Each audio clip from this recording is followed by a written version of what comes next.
अजीब है। यहाँ ना अदालत है ना न्यायाधीश, पर मालिक का कानून किसी को नहीं बख्शता। सबके साथ न्याय होता है। कानून क्या है? जैसा करोगे वैसा भरोगे, जैसा बोगे वैसा ही तो काटोगे। तुम दूसरों की मदद करोगे तो दूसरे तुम्हारी मदद करेंगे। तुम दूसरों को इज्जत दोगे तो तुम्हें भी इज्जत मिलेगी। तुम दूसरों के साथ विश्वासघात करोगे तो तुम्हारे साथ भी विश्वासघात होगा। ये अटल है। जिन पैसों के लिए तुम अपनों से गद्दारी करते हो वो पैसे किसी के नहीं होते। पैसे का कोई ईमान धर्म नहीं होता। न उसके पास कोई प्यार की भावना है न ममता की। वो तो निर्दयी है। उसके सीने में दिल नाम की कोई चीज नहीं होती।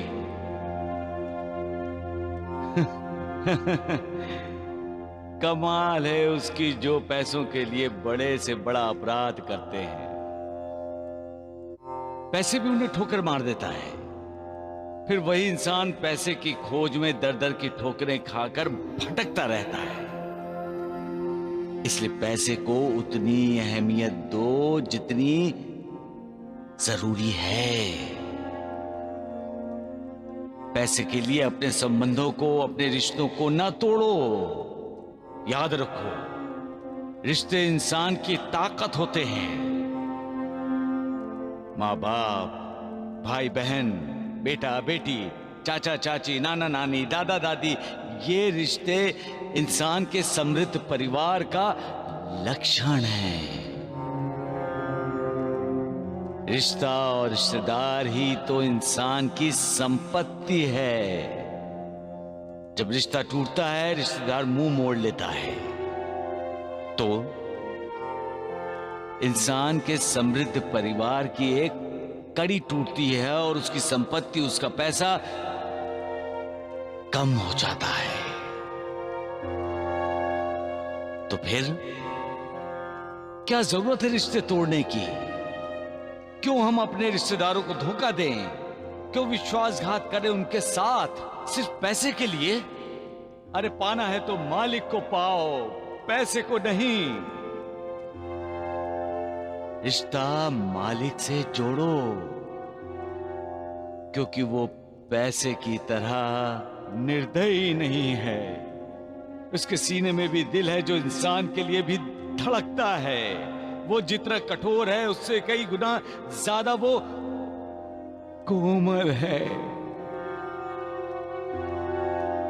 और इस कोमलता का अनुभव हम तब करते हैं जब हम मालिक से रिश्ता जोड़ते हैं, उससे रिश्तेदारी जोड़ते हैं।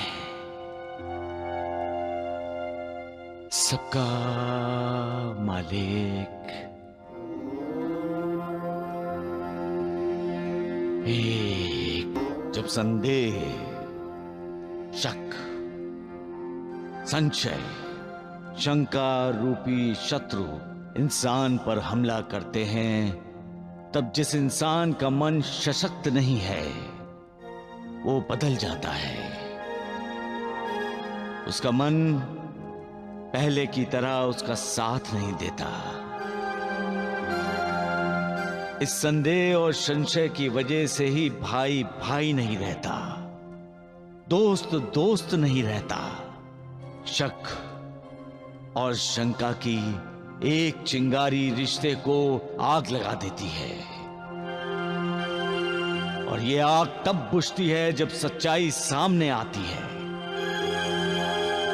लेकिन तब तक आग सब कुछ जला देती है, रिश्ते भी और रिश्तेदार भी।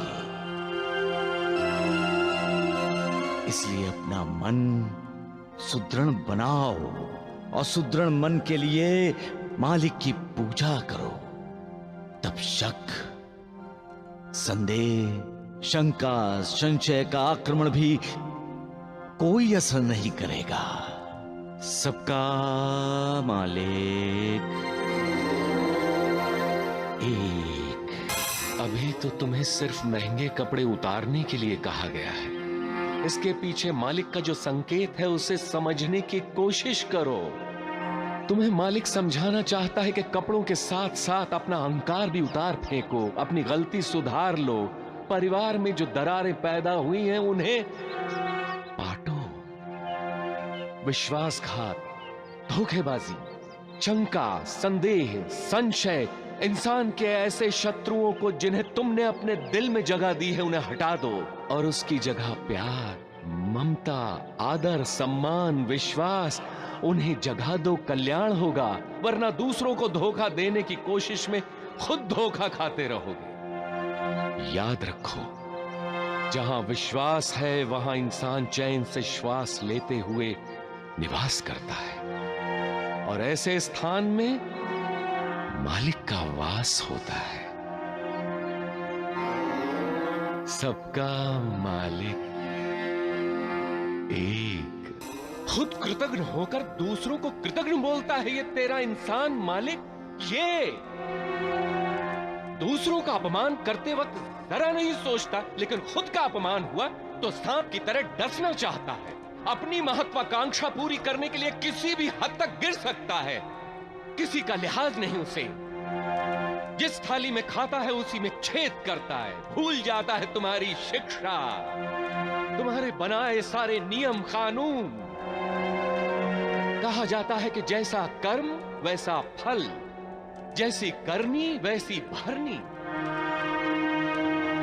जो दूसरों के लिए गड्ढा खोदता है उसी गड्ढे में वो खुद गिर जाता है, और तब उसे उठाने के लिए, उसे गड्ढे से बाहर निकालने के लिए कोई हाथ नहीं देता है।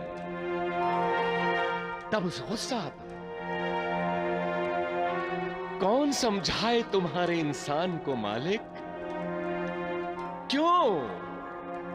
क्यों बनाते हो ऐसे नमूने? क्यों मालिक, क्यों? कभी कभी तुम्हारा खेल, तुम्हारी लीला मेरे समझ से परे है मालिक। हाँ,